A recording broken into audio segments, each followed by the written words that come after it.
जय जिनेन्द्र। आइए जानते हैं आगे की कहानी दमयंती।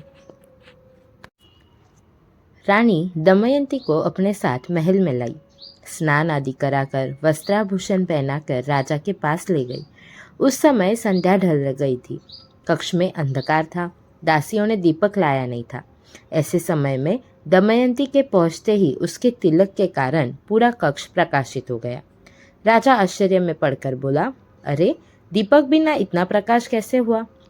रानी ने कहा, दमयंती के आगमन से हुआ है। राजा दमयंती से मिलकर बहुत प्रसन्न हुए। दमयंती अपने दुखद विरह वार्ता सुना रही थी कि एक देव वहां प्रकट हुआ। उसने दमयंती को नमस्कार करके कहा, मैं पिंगल चोर का जीव हूँ। आपने मुझे प्राण दंड से बचाकर संयमी बनाया। यह आपके उपकार का ही फल है कि मैं देव बना, इसलिए आपके दर्शनार्थ आया हूँ। ऐसा कहकर देव अंतर्धान हो गया। इस घटना से राजा ऋतुपर्ण बहुत प्रभावित हुए। उन्होंने दमयंती से आर्हत धर्म ग्रहण किया। कुछ दिन पश्चात दूत हरिमित्र ने राजा रानी से दमयंती को ले जाने की आज्ञा मांगी। राजा ऋतुपर्ण ने मार्ग की पूरी तैयारी करके दमयंती को विदा किया। इधर राजा नल दमयंती को सोती हुई छोड़कर गए। रास्ते में उन्हें आग की लपटों में जलता हुआ एक विशाल सर्प नजर आया।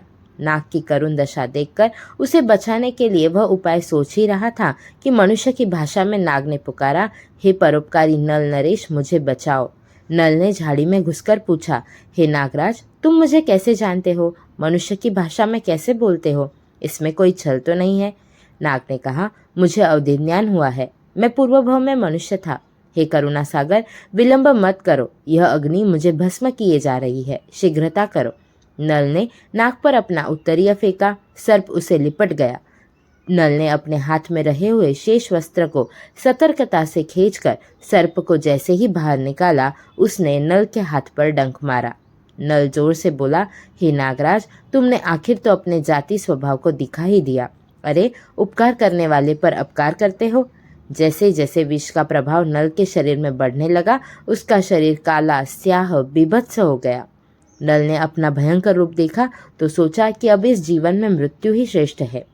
फिर सोचा, मरकर क्या करूंगा?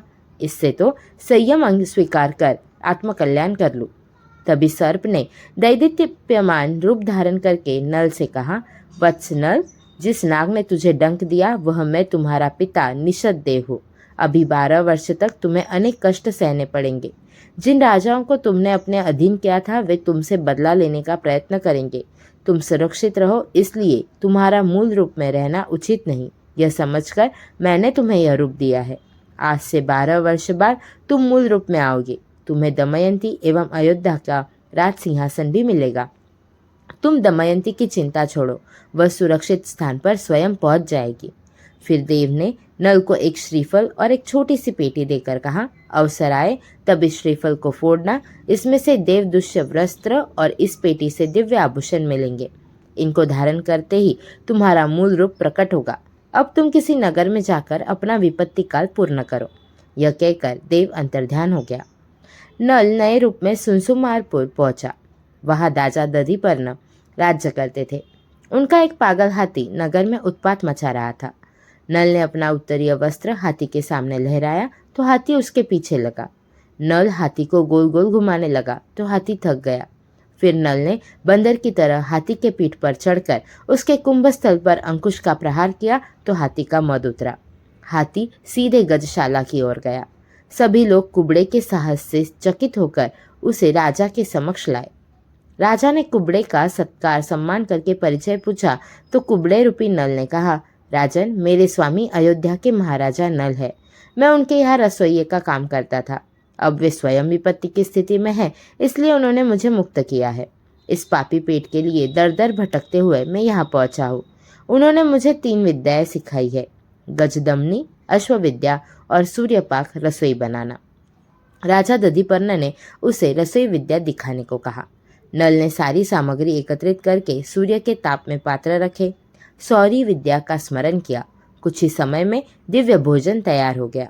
राजा ने परिवार के साथ भोजन किया और नल की खूब प्रशंसा करने लगे।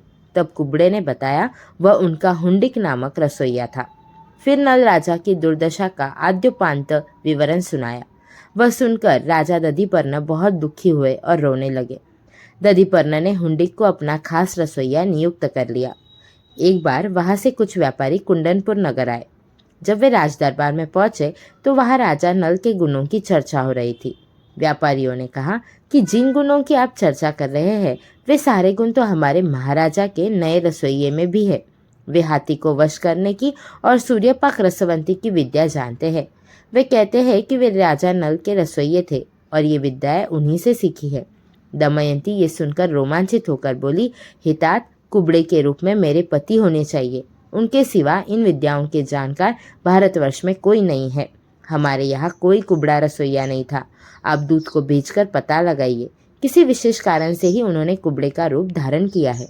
दमयंती की बात रानी पुष्पदंती को भी जची, पर राज्य के वृद्ध मंत्री ने कहा, हमें शीघ्र निर्णय न लेकर गुप्त रूप से परीक्षा करनी चाहिए। राजा ने पूछा, बताइए क्या करें? मंत्री ने कहा, दधिपर्ण दमयंती से विवाह करना चाहते थे। दमयंती न मिलने से वे नाराज भी हुए थे, अतः उनके पास दमयंती के पुनर्विवाह का संदेश भेजे, पर यह ध्यान रखे कि वह निमंत्रण निश्चित तिथि से एक दिन पहले ही वहां पहुंचे। अगर वह कुब्ज महाराज नल होंगे तो इसे वे सह नहीं सकेंगे। अपनी अश्वविद्या के बल पर दधिपर्ण को लेकर समय से पूर्व ही यहाँ पहुंचेंगे, तब कुब्ज के महाराज नल होने का दृढ़ विश्वास भी हो जाएगा। मंत्री की बात सबको उचित लगी। तुरंत एक पत्र देकर एक विश्वस्त दूत को रवाना किया।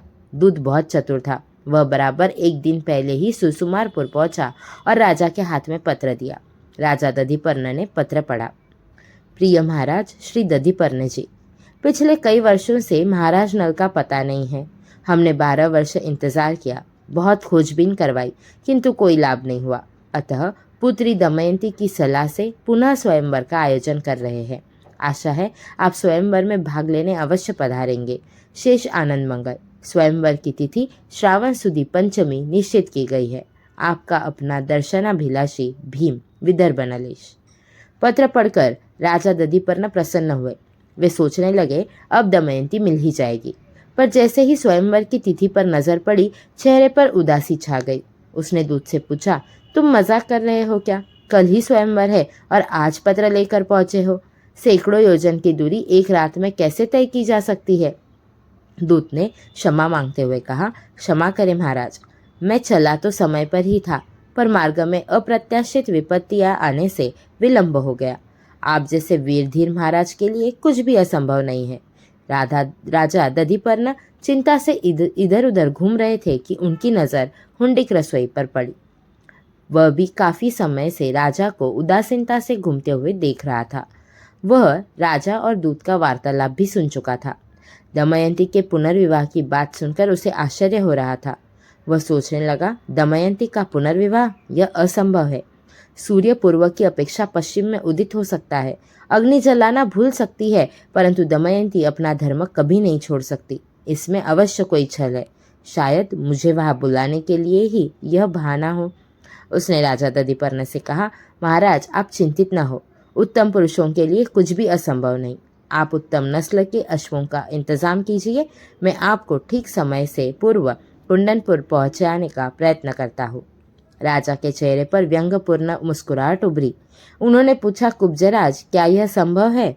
एक रात में सैकड़ों योजन की मंजिल क्या तुम सच में पार कर सकते हो? कुब्ज ने सीना फुलाकर कहा, हाँ महाराज, कर सकता हूँ। राजा दधिपर्ण ने निमंत्रण स्वीकार किया, तैयार होने का आदेश देकर स्वयं तैयार होने चले गए।